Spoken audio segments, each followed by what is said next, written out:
next we're going to talk about solving systems with infinite solutions.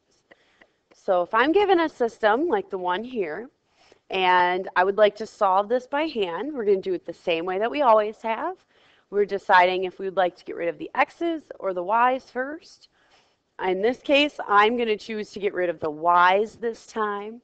So I'm thinking of 14 and 7. What's the number that both of those multiply to? They both multiply to 14. Great.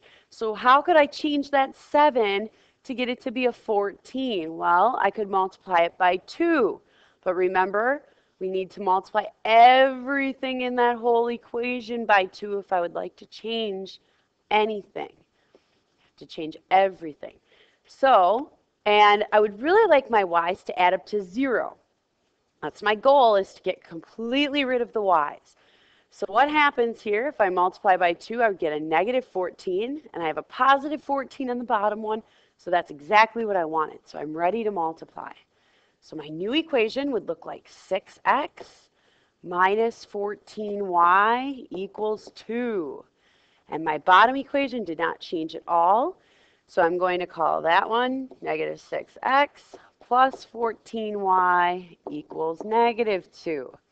And we're looking for our opposite coefficients again. I see them on the x's again, and I see them on the y's. This is the same thing that happened when we had no solution. Well, let's add them up and just see what happens this time. Maybe it'll turn out okay.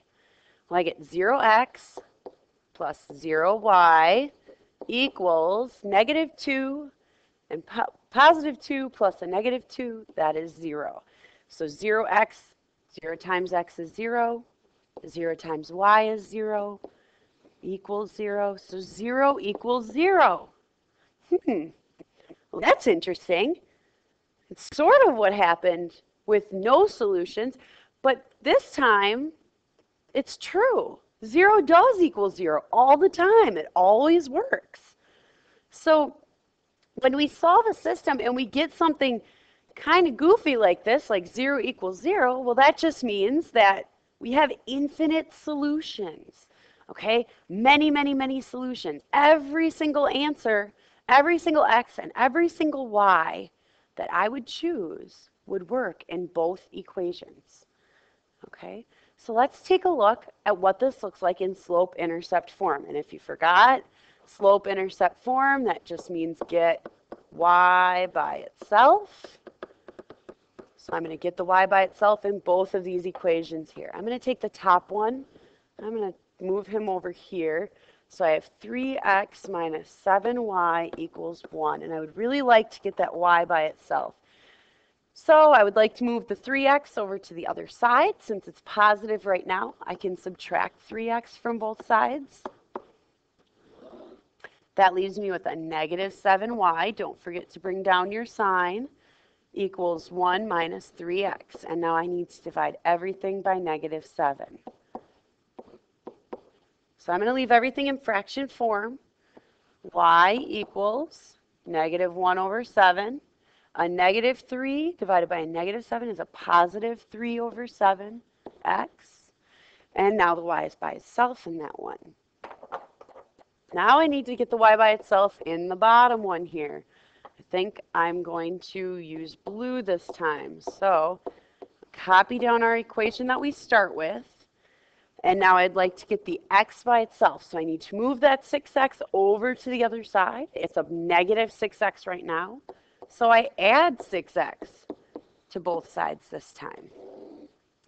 That gives me 14y equals negative 2 plus 6x. Divide everything by 14.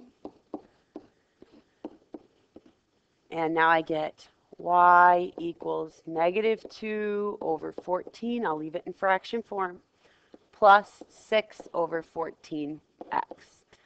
Now you might look at that blue equation and the red equation and you might think to yourself, well, those don't look the same. Those are not the same. Well, let's see if we can write one of them in simplest form. So I'm going to look at this blue equation, and I notice that negative 2 and 14, both of those are divisible by 2. So I can change that negative 2 divided by -2, or -2 divided by 2 is -1. 14 divided by 2 is 7. I can divide 6 and 14 by 2 also. So that will give me 6 divided by 2 is 3. 14 divided by 2 is 7.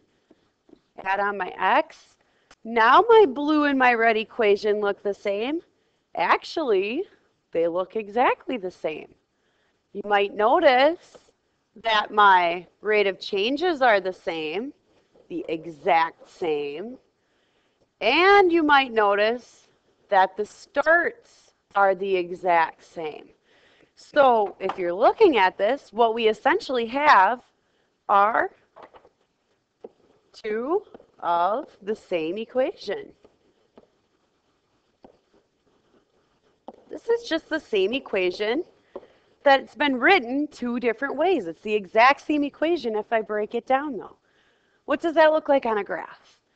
Here they are. My top one, I did that one in red. -1/7 was my start. That is at, that's -0.143.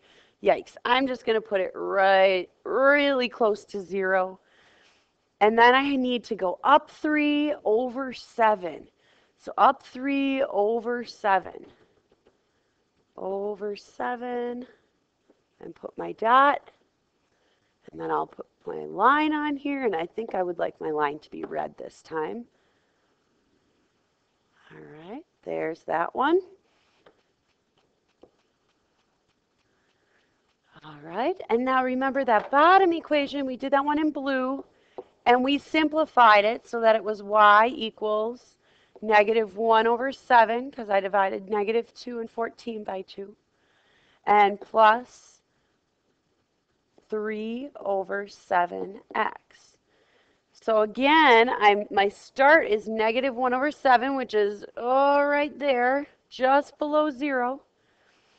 And then I need to go up 3/7.